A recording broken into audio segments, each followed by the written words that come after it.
영화 한 편을 보더라도 관객들은 오래지 않아 누가 주인공인지를 알 수 있다. 주인공은 언제나 말수가 적고 쉽게 감정을 드러내지 않으며 침착함을 잃지 않는다. 위기가 닥치더라도 흔들림이 현저히 없고 냉철한 이성으로 해결책을 찾아내 적게는 가족을 구하고 크게는 나라와 인류를 구한다. 흥미거리로 잠시 접하는 이야기에서조차 감정에 흔들리는 사람이 주인공이 못 되는 것은 그런 사람이 세상을 주도한 적이 거의 없기 때문이다. 분노가 인간의 기본적 감정인 희노애락의 한 부분을 차지하고 있음에도 이처럼 버려야 할 감정쯤으로 치부되는 이유는 분노가 초래하는 폐해가 너무도 크고 분명하기 때문이다.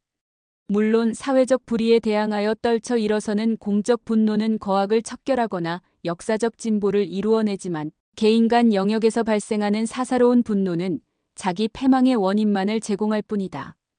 그런 이유로 공적 분노를 일으키면 정치 지도자가 되거나 적어도 의사, 열사로 남게 되지만 사적 분노를 일으키면 필연코 신상에 해를 입거나 운이 따르지 않으면 범죄자로 전락한다. 진나라 말기의 인물인 장희와 진여의 짤막한 아래 일화는 사적 분노가 얼마나 위험하고 부질없는 것인지를 잘 알려주고 있다. 진나라는 위나라를 멸망시킨 후 위나라의 명사로 알려진 장희와 진여에게 거액의 현상금을 걸고 수배에 나섰다. 두 사람은 이름을 바꾸고 진나라로 가서 마을의 문지기 노릇을 하며 숨어 지냈는데 하루는 진여가 사소한 일로 고을 관리에게 매를 맞으며 모욕당하는 일이 발생했다. 자존심이 강했던 진여는 이를 참지 못하고 관리에게 달려들어 대응하려 했으나 곁에 있던 장희가 진여의 발을 밟으며 극구 말렸다. 관리가 가고 난 후 장희가 진여를 뽕나무 아래로 데려가 꾸짖으며 작은 치욕을 참지 못하면 큰일을 그르치는 법이요. 이만한 일로 하찮은 아전바치에게 목숨을 내던질 작정이요? 라고 말했다. 소소한 분노를 억제한 탓에 후일 이들은 제후나 장수로 역사에 이름을 올릴 수 있었다. 미국의 유명 작가 마크 트웨인은 심한 분노 조절 장애를 앓고 있었다. 갑작스럽고 폭발적이며 공격적인 성향을 보이는 자신을 통제하기 어려웠던 그는 한 가지 방법을 고안해냈다. 누군가에게 화낼 일이 생기면 그 당시 솟구치는 감정을 그대로 편지에 적어 서랍 속에 3일간 보관했다가 다시 읽어서 편지 내용이 정당하다고 판단되면 즉시 그에게 보내고 그렇지 않다면 찢어버리기로 한 것이다. 이후 누구도 마크 트웨인의 분노에 찬 편지를 받아본 사람이 없었다고 하니 분노의 마음으로 행하려는 것이 단 한 번도 옳지 않았음을 마크 트웨인도 인정한 것이다. 손자병법의 주불가 이노이흥사, 장불가 이온이치전이라는 말이 있다. 군주는 노여움에 사로잡혀 군사를 일으켜서는 안 되고 장수는 분노로 전투를 해서는 안 된다는 말이다.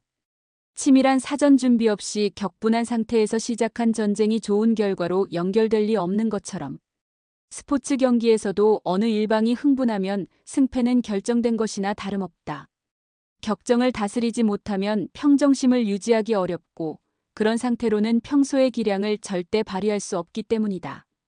일생 내내 인내를 금과 옥조로 여기며 살았던 미국 제3대 대통령 토머스 제퍼슨은 다음과 같은 말로 분노로부터 자신을 지켜냈다.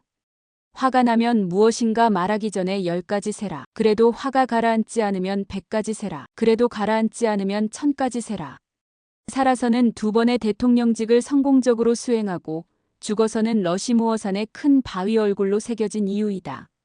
한자어 참을 이는 칼날 인과 마음심으로 구성되어 있다. 이를 풀이하면 가슴에 칼날을 품고 있다는 뜻이 된다. 즉 참는다는 것은 칼날을 가슴에 품고 있는 고통을 의미할 정도로 견디기 어렵다는 뜻이기도 하다. 구당서 효우열전의 당나라 고종 때 사람인 장공예에 관한 이야기가 나온다. 장공예의 집안은 구대를 이어오며 수백 명의 자손들이 한 집에 모여 살면서도 한 번의 분쟁 없이 평화롭게 살았는데 이를 가상히 여긴 고종이 태산에서 천신과 지신에게 제사를 모시는 봉선의식을 치른 후 장공예를 치하하기 위해 그의 집에 들렀다. 고종이 장공예를 불러 오랜 세월 동안 각 세대 수백 명의 일가가 한 집에서 화목하게 지내는 비결을 물었더니 장공예가 인 백자를 써서 올렸다.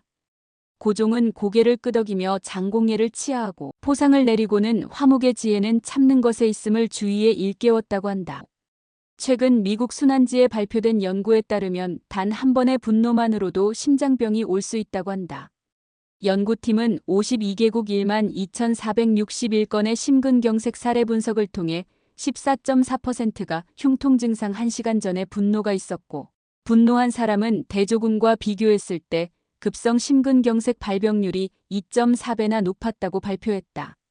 그러면서 심장 건강을 위해서라도 갑작스러운 분노를 자제할 것을 조언했다. 화를 낸 후 2시간 이내의 심장마비는 5배, 뇌졸중은 3배 올라간다는 하버드대 공공보건 연구 결과도 있다.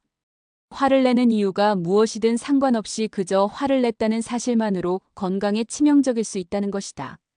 한비자는 윗사람은 마음을 평정하게 하고 지나치지 않도록 하여 결코 감정에 치우쳐 이를 결정해서는 안 된다.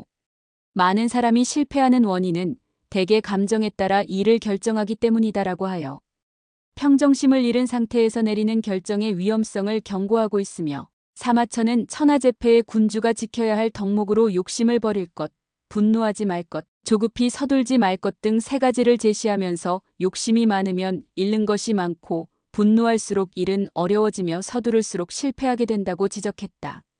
분노의 언덕을 넘어서면 후회의 벼랑이 기다리고 있음을 알면서도 분노를 이겨내기란 쉽지 않지만 어리석은 사람의 분노에 같은 분노로 대응하는 것만큼은 절대 피해야 한다.